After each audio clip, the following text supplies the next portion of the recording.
You can't have an ego about how it's going to look on the page, because it is so instant.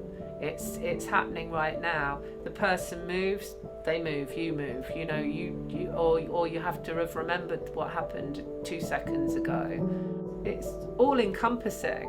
You're so in the moment of that particular situation, and that's what I really love about it. Once I've kind of almost drawn it until it, you know, I don't want to draw it anymore.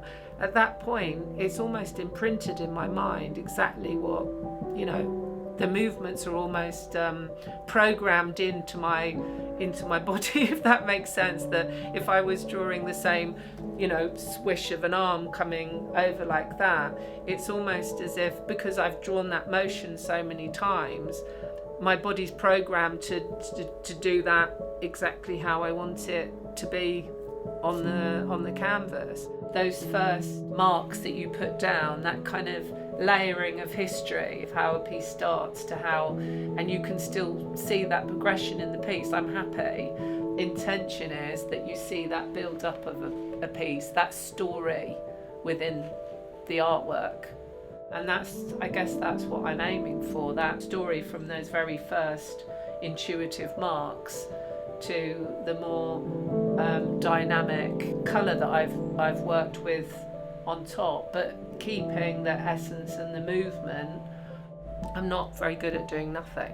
I think that's the key to it. I've spent the last few years trying to almost put the whole fashion thing in a box and shut it, whereas actually it's the bit that's actually making my art what it is. But if I hadn't have tried to sort of squash it and close it off, I don't think I could have ever moved into the art. With the art, I feel now I can be more reflective and spend more time on the process. I'm becoming more confident. My paint's becoming thicker.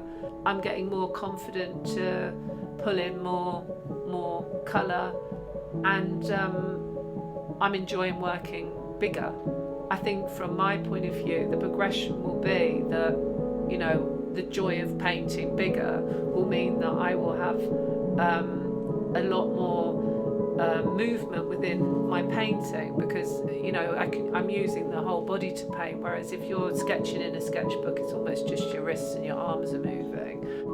Where I'm going to end up, I'm more at the moment interested in the process. I can see I'm developing, but I don't actually know what the final direction's going to be.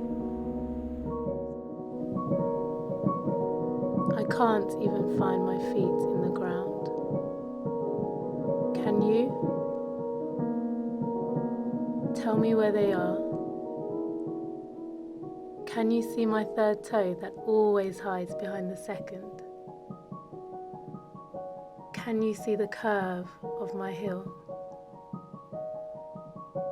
I can't even find my feet in the ground.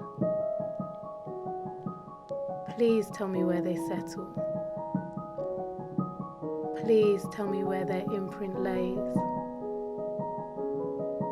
Earth between my toes. Gentle grass.